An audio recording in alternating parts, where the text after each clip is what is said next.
Hello दोस्तों, good morning. स्वागत है आप सभी का एक बार फिर से परीक्षा दृष्टिकोण के यूट्यूब चैनल में। और सामान्य विज्ञान अर्थात विज्ञान की बेसिक क्लासेस की कक्षा में आप श्रृंखला में आप सभी का स्वागत है। और कक्षा 9वीं की परमाणु संरचना चैप्टर को लेकर हम आप सभी के समक्ष उपस्थित हैं। कृपया आप सभी इस वीडियो को पूरा देखिए, पूरा बेसिक क्लियर कीजिए इससे अपना, और अंत में कमेंट्स में जरूर बताइए कि आपको ये वीडियो कैसा लगा। साथ ही साथ लाइक, शेयर और सब्सक्राइब जरूर कीजिए। आपका सब्सक्रिप्शन, आपका लाइक ही हमें बताता है कि वीडियो की श्रृंखला आपको कैसी लग रही है, कैसी पसंद आ रही है, और उसके अनुरूप हम अपनी आगामी वीडियो को जल्दी से जल्दी लाने के लिए प्रेरित होते हैं। तो अविलंब करते हुए सबसे पहले बात करते हैं परमाणु संरचना की। तो दोस्तों, परमाणु संरचना से समझिएगा कि परमाणु संरचना कॉन्सेप्ट क्या है। तो परमाणु संरचना में सबसे पहले जब हमने कल देखा था, पदार्थ देखा था कि पदार्थ क्या होते हैं। पदार्थ कोई वह वस्तु या चीज जो जिसका क्या होता है, जिसका एक स्थान होता है, जो स्थान घिरती है, और उसका क्या होता है, द्रव्यमान होता है। वो क्या कहलाता है, पदार्थ कहलाता है। स्थान और द्रव्यमान मतलब उसका एक पोजीशन होगा, कोई जगह लेगी वो, और जगह लेने के बाद उसका क्या होगा, एक मास या वेट होगा उसका।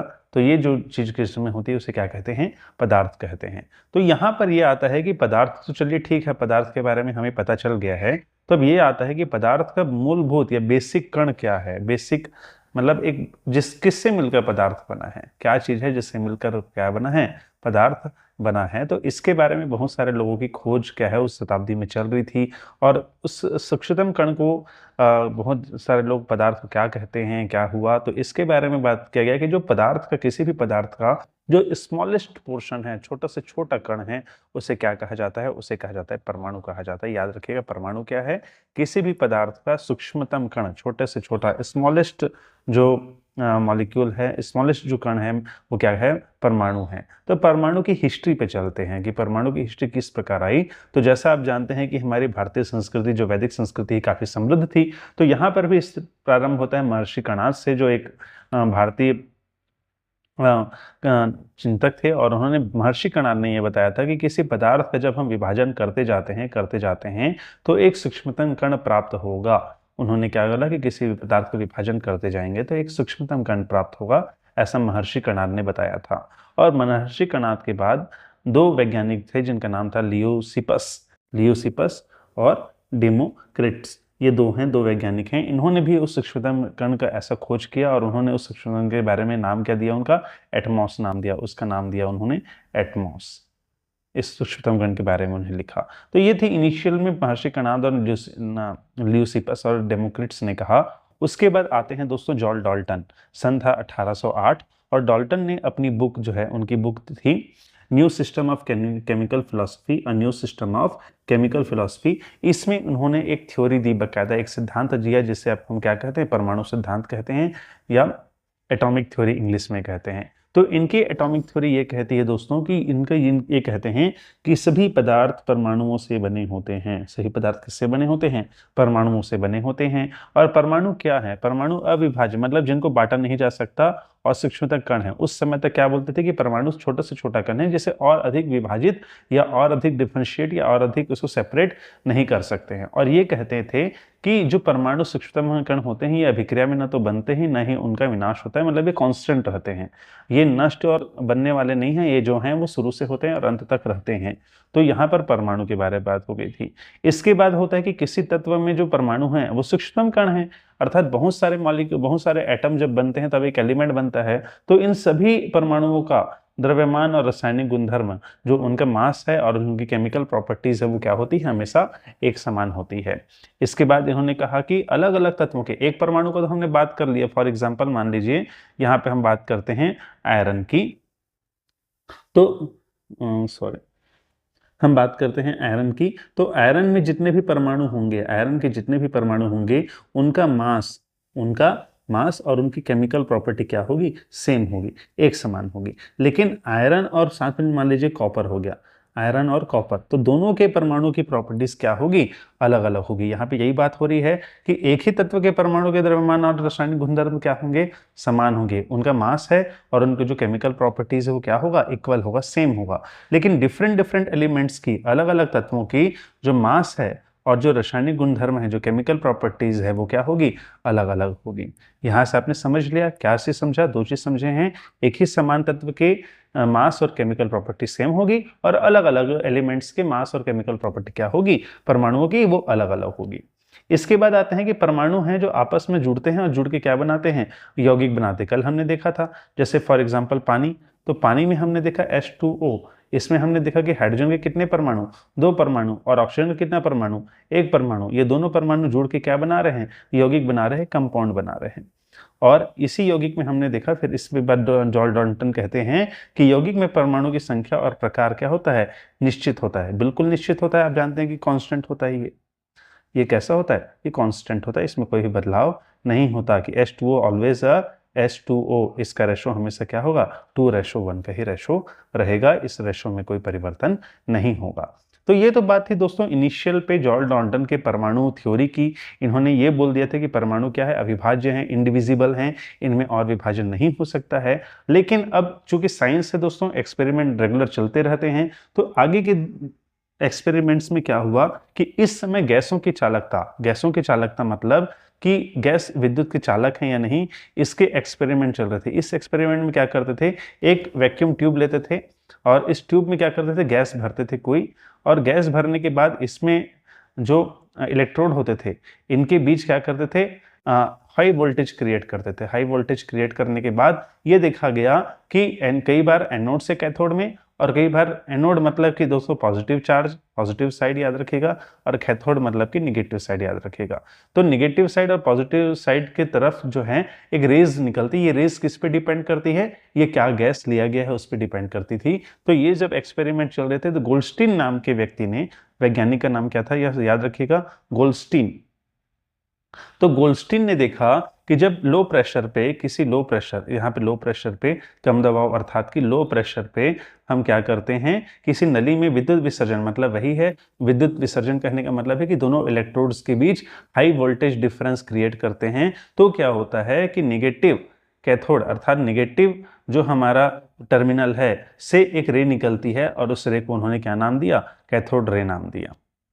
ठीक, उसी के बाद एक अगले साइंटिस्ट आते हैं जिसका नाम सुस्टर है। सुस्टर क्या करते हैं कि सुस्टर उस कैथोड रे का जो एक्सपेरिमेंट था, किनका, गोल्डस्टीन का, तो वहां पर वो क्या करते हैं कि इस कैथोड रे के रास्ते में दो तरफ पॉजिटिव और निगेटिव टर्मिनल एक बना देते हैं। एक तरफ पॉजिटिव चार्ज रखते हैं और एक तरफ निगेटिव चार्ज रखते हैं, और वो ये देखते हैं कि जब इससे रे पास होती है तो ये रे क्या होती है, यह पॉजिटिव टर्मिनल की तरफ क्या हो जाती है, मुड़ जाती है। और आप सभी जानते हैं कि साइंस में क्या कहा जाता है कि जो समान ध्रुव हैं, जो समान चीजें हैं, वो एक दूसरे को रिपल करती हैं, एक दूसरे को प्रतिकर्षित करती हैं, और जो असमान हैं वो क्या करते हैं, एक दूसरे को अट्रैक्ट करते हैं, एक दूसरे को क्या करते हैं, अट्रैक्ट करते हैं। तो यहाँ पर ये पता चला, यहाँ पर ये निष्कर्ष निकाला गया कि कैथोड रे जब पॉजिटिव की तरफ मुड़ रही है, अर्थात उसकी प्रकृति कैसी है, उसकी प्रकृति निगेटिव है।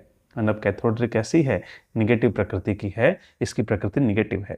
तो यहाँ पर ये देखिए एक्सपेरिमेंट है, यहाँ से रे निकल रही है, इन्होंने इस तरफ पॉजिटिव प्लेट लगाया, इस तरफ उन्होंने नेगेटिव प्लेट लगाया, तो ये रे किस तरफ मुड़ गई, ये रे मुड़ गई हमारी किस तरफ, पॉजिटिव की तरफ मुड़ गई। इससे ये पता चला कि कैथोड रे किस प्रॉपर्टीज की है, निगेटिव प्रॉपर्टीज की है। इसके बाद आते हैं हमारे मुख्य रूप से जे थॉमसन जी, और जे थॉमसन जी ने ये बताया पहली बार कि परमाणु अविभाज्य नहीं है, मतलब परमाणु इंडिविजिबल नहीं है, बिल्कुल इसमें डिवीजन हो सकता है, परमाणु विभाज्य है, इन्होंने ये बता दिया। और परमाणु विभाज्य है करके इन्होंने थ्योरी दिया, और इस थ्योरी के साथ ही साथ इन्होंने कैथोड रे के जो कण हैं, रे क्या है, पूरी किरण क्या है, कैथोड रे, और कैथोड रे का जो कण है उस कण को क्या नाम दिया, उन्होंने इलेक्ट्रॉन नाम दिया। और इसी के लिए उन्हें 1906 में दोस्तों भौतिकी का नोबेल अवार्ड मिला। तो याद रखिएगा, इलेक्ट्रॉन की खोज किसने की, जे थॉमसन ने की। जे थॉमसन ने इलेक्ट्रॉन की खोज की और इनको नोबेल प्राइज मिला 1906 में। और इसी समय थॉमसन जी ने एटॉमिक मॉडल दिया। पहले हमने एटॉमिक थ्योरी देखी किसकी, जॉन डाल्टन की देखी, और थॉमसन ने अपना एटॉमिक मॉडल दिया, और इस मॉडल को हम कहते हैं plum pudding model. Plum pudding model, या हिंदी में इसे तरबूज से आप समझिएगा। इन्होंने क्या कहा कि जैसा एक तरबूज होता है, उस तरबूज में जो लाल भाग है वो कैसा है, मतलब एक लाल जो पॉजिटिव चार्ज है वो तरबूज में पूरी तरह क्या हुआ है, बिखरा हुआ है। पॉजिटिव चार्ज तरबूज के जैसे पूरा क्या है, एक आधार है। आधार किसका है, पॉजिटिव चार्ज का है। और इस आधार में बीच बीच में इलेक्ट्रॉन जो है इस तरीके से बीच बीच में निगेटिव चार्ज क्या है, फैले हुए हैं, डिस्ट्रीब्यूटेड है। ये हुआ जॉन डाल्टन का मानना। ये हुआ थॉमसन का एटॉमिक मॉडल, जिसे प्लम पुडिंग मॉडल या आप तरबूज से समझ सकते हैं। इंग्लिश में आएगा थॉमसन का प्लम पुडिंग मॉडल, और हिंदी में आप तरबूज से समझिएगा। तो जो लाल भाग है वो क्या है, पूरा आपका पॉजिटिव चार्ज है, मतलब पॉजिटिव चार्ज पूरे एटम में समान रूप से फैला हुआ रहता है, और बीच बीच में निगेटिव चार्ज क्या होते हैं, उसमें धंसे हुए होते हैं, और पॉजिटिव और निगेटिव बैलेंस होते हैं दोनों। और ये इन्होंने थॉमसन का एटॉमिक मॉडल दिया। अब थॉमसन के एटॉमिक मॉडल को उस समय एक्सपेरिमेंट का दौर है। आप जानते हैं साइंस में जब एक साइंटिस्ट उसका एक्सपेरिमेंट करता है तो एक्सपेरिमेंट के द्वारा दूसरा साइंटिस्ट या तो उसे प्रूफ करता है या तो उसे डिनाई करता है। तो यहाँ पर आए दूसरे हमारे फेमस साइंटिस्ट जिनका नाम है रदरफोर्ड। सर कौन है, सर रदरफोर्ड आए, और रदरफोर्ड जी ने अपना एक्सपेरिमेंट किया, फेमस एक्सपेरिमेंट किया। और इस एक्सपेरिमेंट के आधार पे उन्होंने उस समय के जो एटॉमिक मॉडल है उसको पूरा हिला दिया, या उसके जो पूरे बेस है उसे बताया।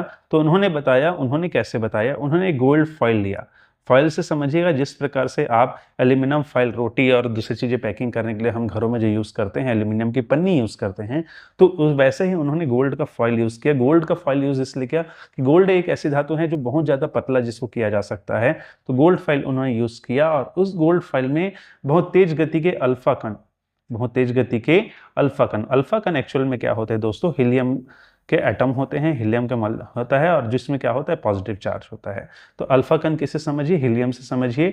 इन्होंने क्या लिया, गोल्ड फॉइल लिया, और उस गोल्ड फॉइल के ऊपर क्या किया, बहुत तेज, देखिए यहाँ पर इस इमेज में देखिएगा, इन्होंने क्या किया, ये चारों तरफ ये गोल्ड फॉइल लिया, ये आपको गोल्ड फॉइल है, सोने की पन्नी है, और इसमें अल्फा कण का बम्बार्डमेंट किया। बम्बार्डमेंट का मतलब कि अल्फा कण का बौछार के एक सोर्स से तेजी से अल्फा कण उसमें उसने छोड़े।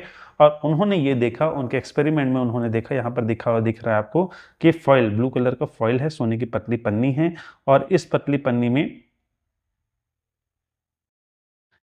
पन्नी में दोस्तों उन्होंने ये देखा कि यहाँ पर क्या है, कुछ अल्फा कण क्या होते हैं, अपने रास्ते से स्ट्रेट क्या हो रहे, निकल जा रहे हैं, अपने रास्ते से निकल जा रहे हैं। कुछ अल्फा कण क्या है, डेविएट हो रहे हैं। देखिए यहाँ पे कुछ निकल गए, कुछ टकरा के ऐसे डेविएट हो गए, रास्ते से अपने क्या हो रहे हैं, डेविएट हो रहे हैं। और वहीं पर कुछ अल्फा कण क्या है, जो बहुत ही कम है, ये अल्फा कण क्या है, अपने उसी रास्ते में क्या हो रहे हैं, बराबर रिटर्न हो जा रहे हैं। जैसे रिबाउंड, हम कैरम खेलते हैं, तो जब हम कैरम खेलते हैं तो देखिए कि उन्होंने देखा कुछ अल्फा कण तो सीधे निकल गए, ये पहला। दो कुछ अल्फा कण इधर से स्ट्राइकर से गुट के जैसे गोटी भगती वैसे ही चले गए, और कुछ अल्फा कण उसी रास्ते में रिबाउंड हो गए। तो तीन कंक्लूजन इसके आधार पर उन्होंने निकाला। उन्होंने पहला कंक्लूजन क्या निकाला, पहला तो उन्होंने किसको चैलेंज किया, थॉमसन के एटॉमिक मॉडल को चैलेंज किया। और उन्होंने बोला कि जैसा थॉमसन भैया कह रहे थे कि चारों तरफ क्या है, पॉजिटिव चार्ज है और बीच में इलेक्ट्रॉन है, तो पॉजिटिव अगर चारों तरफ रहता, पूरा वो बीच में धंसा हुआ रहता पॉजिटिव, तो क्या होता, अल्फा कण आर पार निकलते ही नहीं।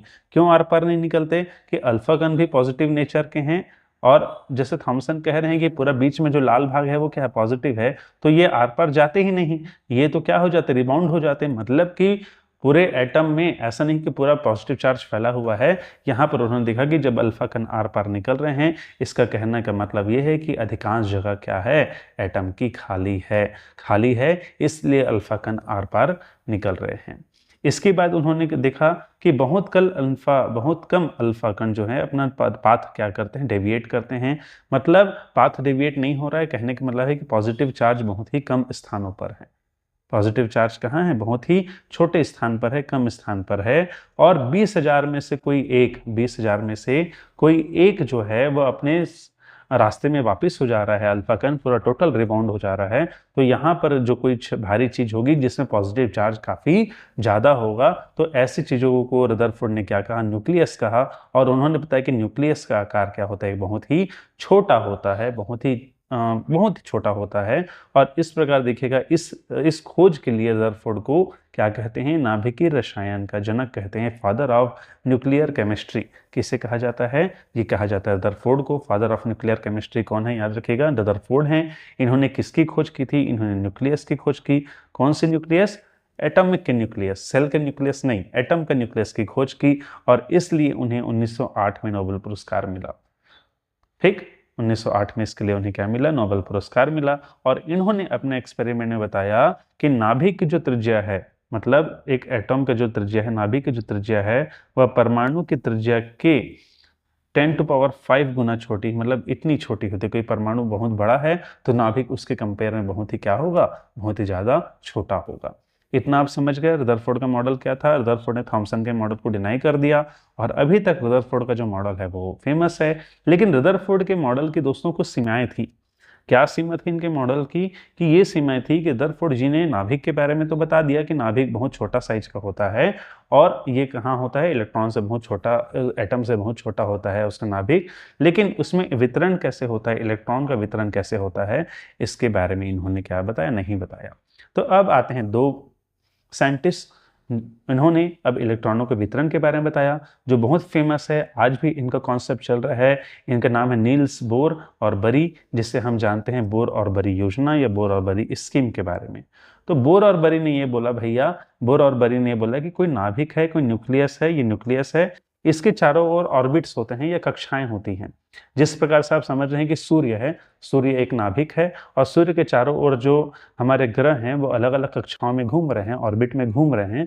तो उसी प्रकार से उन्होंने बोला कि उसी प्रकार से नाभिक के चारों ओर अलग अलग कक्षाएं होती हैं। इन कक्षाओं को उन्होंने कौन से अल्फाबेट से चालू किया, के से चालू किया, अर्थात नाभिक के सबसे पास वाली कक्षा के, उससे थोड़ी दूर वाली कक्षा एल, उससे थोड़ी दूर वाली कक्षा एम, और उससे दूर वाली कक्षा आपका ओ, सॉरी KLMN। इस प्रकार से उन्हें कक्षाएं बताई, और शुरुआत से नाभिक से बढ़ते हुए नंबर में उनको नंबरिंग कर दी। पहली कक्षा K होगी, दूसरी कक्षा L होगी, तीसरी कक्षा M होगी, और चौथी कक्षा N होगी। कक्षा मतलब ऑर्बिट से याद रखिएगा। इस प्रकार से उन्होंने बताया। मैं हिंदी इंग्लिश मिक्स बता रहा हूँ, तो अगर आपको कहीं दिक्कत होगी तो प्लीज़ कमेंट में बताइएगा कि सर हिंदी ज़्यादा हो रहा है या इंग्लिश कम हो रहा है, वो भी बताइएगा, ताकि मैं आगामी वीडियो में उसे ठीक करूँगा। तो यहाँ पर इतनी हो गई। तो किसी कक्षा या किसी ऑर्बिट पे क्या हो रहा है, किसी ऑर्बिट पे अधिकतम इलेक्ट्रॉन कितने हो सकते हैं, इसके बारे में बोर ने बताया। तो इन्होंने बताया कि एक फार्मूला दिया, क्या फार्मूला था, 2n²। 2n², जहाँ पे जो n क्या है, यह कक्षा का अंक है। अर्थात पहली कक्षा में कितने एटम आएंगे, कितने इलेक्ट्रॉन आएंगे, पहली कक्षा में 2, और n की जगह 1 रखेंगे, 1 का स्क्वायर मतलब कि 2। पहले ऑर्बिट में अधिकतम इलेक्ट्रॉन कितने आएंगे, 2 ही इलेक्ट्रॉन पहले आएंगे। दूसरे ऑर्बिट में अधिकतम इलेक्ट्रॉन कितने आएंगे, 2 × 2 का स्क्वायर × 2, तो कितना हो जाएगा आपका 8 हो जाएगा। 2 2 ज़ा 4, 2 ज़ा 8, ये 8 हो जाएगा। तीसरे ऑर्बिट में मैक्सिमम इलेक्ट्रॉन कितने आएंगे, 2 × 2 की पावर 2 × 3 की पावर 2, तो यहाँ पर आ जाएगा आपका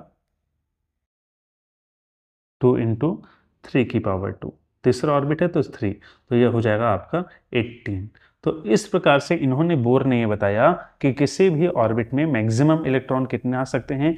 फेमस है, मोस्ट इंपॉर्टेंट है, मोस्ट इंपॉर्टेंट है, इसे आप भूलिएगा नहीं, ये फॉर्मूला बहुत इंपॉर्टेंट है। 2n², इतने किसी ऑर्बिट में मैक्सिमम इलेक्ट्रॉन आ सकते हैं।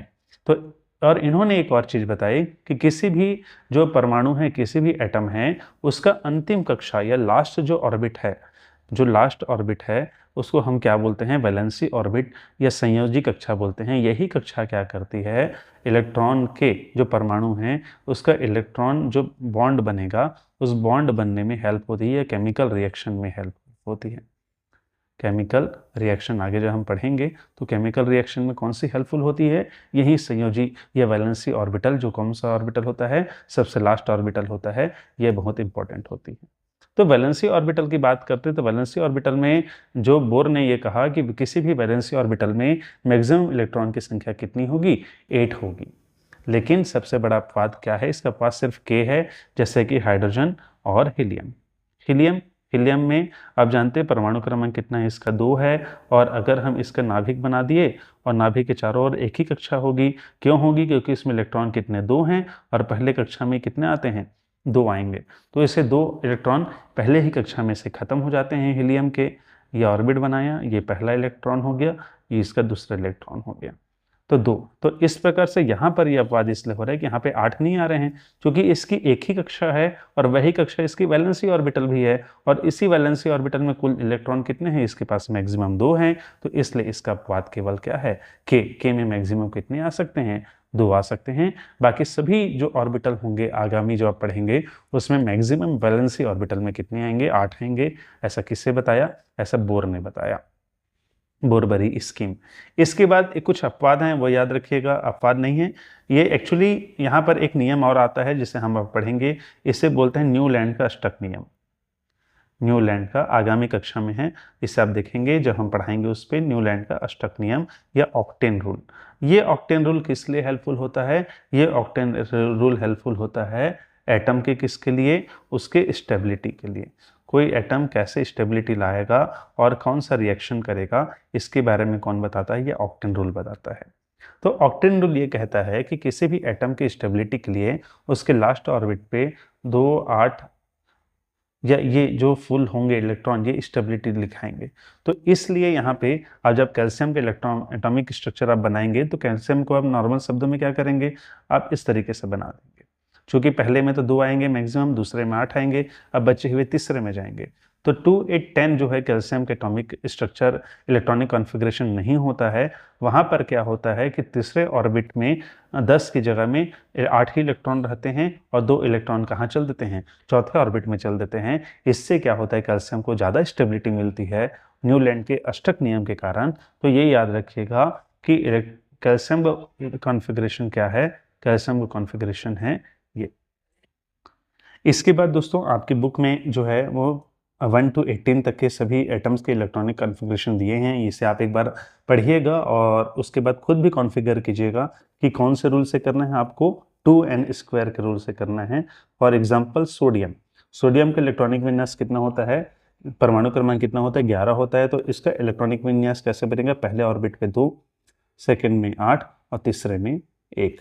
तो इस प्रकार से आप सभी एटम का करते जाइएगा। ये रहा सोडियम, यहाँ देखिएगा पहले ऑर्बिट में 2, दूसरे ऑर्बिट में 8 और तीसरे ऑर्बिट में 1। इसके बाद चलते हैं दोस्तों, इसके बाद बात करते हैं परमाणु संख्या और द्रव्यमान संख्या, एटॉमिक नंबर और मास नंबर क्या होता है। तो यहाँ पे समझिएगा, हम एक समराइज करते हुए बता रहे हैं। आपने देखा कि 1886 में गोल्डस्टीन ने किसकी खोज की, केनाल-रेस की खोज की, और इसके बाद उन्होंने एक एलिमेंट, एक परमाणु के जो कण है, परमाणु का जो अविभाज्य कण में, उसमें खोज की किसी प्रोटॉन की खोज की। इसके बाद जेम्स चैडविक आते हैं। जेम्स चैडविक ने किसी खोज की 1932 में, आपके न्यूट्रॉन की खोज की। और उसके बाद हमारे तीसरे भाई आते हैं जे थॉम्सन, जो किसकी खोज करते हैं, इलेक्ट्रॉन की। तो इस प्रकार से हमने देखा कि कोई परमाणु 3 अलग अलग सब मॉलिक्यूल में बटा होता है। सब उसको क्या बोलते हैं, उसको पहला बोलते हैं न्यूट्रॉन बोलते हैं, दूसरे को क्या बोलते हैं, इलेक्ट्रॉन कण है, और तीसरा है प्रोटॉन।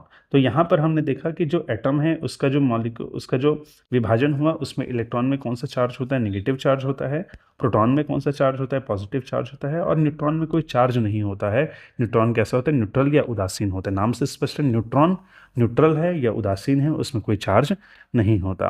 तो यहाँ पर अब देखिएगा कि जो न्यूक्लियस होता है, ये जो नाभिक होता है, इस नाभिक में क्या कौन रहते हैं, इस नाभिक में रहते हैं प्रोटॉन और न्यूट्रॉन। तो एटम का ये नाभिक है, इसमें कौन रहते हैं, प्रोटॉन और न्यूट्रॉन। और चारों ओर ऑर्बिट में कौन घूमते रहते हैं, चारों ओर ऑर्बिट में घूमते रहते हैं आपके इलेक्ट्रॉन। यहाँ इलेक्ट्रॉन घूमते रहेंगे, और न्यूक्लियस में कौन रहेगा, नाभिक में कौन रहेगा, प्रोटॉन और न्यूट्रॉन।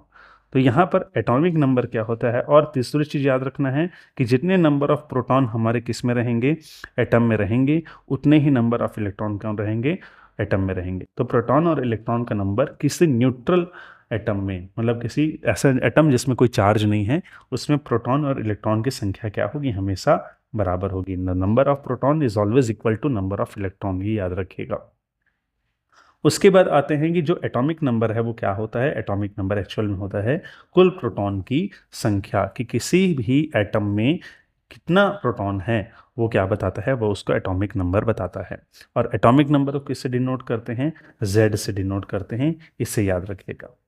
उसके बाद मास नंबर में आते हैं। मास नंबर क्या होता है या द्रव्यमान संख्या क्या होती है। तो जितने भी नाभिक में प्रोटॉन और न्यूट्रॉन पाए जाते हैं, नाभिक में जितने भी प्रोटॉन और न्यूट्रॉन पाए जाते हैं उनकी संख्या, उनको अगर हम प्लस करते हैं तो जो नंबर आता है उसे क्या कहते हैं, मास नंबर या द्रव्यमान संख्या कहते हैं। और इस द्रव्यमान संख्या को किससे डिनोट करते हैं, यू से डिनोट करते हैं।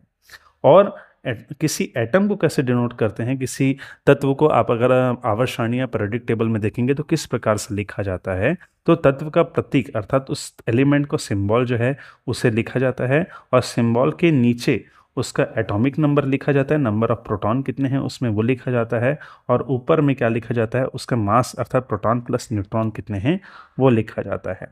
तो अब यहाँ से मान लीजिए अपने प्रश्न पूछ दिया कि आपसे कि इस सोडियम में प्रोटॉन न्यूट्रॉनों की संख्या कितनी है, तो उसे आप कैसे निकालेंगे, तो उसे आप क्या निकालेंगे कि, तो यहाँ पे दोस्तों कैसे निकालेंगे नंबर ऑफ न्यूट्रॉन, तो न्यूट्रॉन निकालेंगे जो इसका एटॉमिक मास है, मास मतलब कि प्रोटॉन प्लस न्यूट्रॉन, इसमें हम एटॉमिक नंबर मतलब नंबर ऑफ प्रोटॉन इसको माइनस कर देंगे तो नंबर ऑफ न्यूट्रॉन क्या हो जाएगा, निकल जाएगा।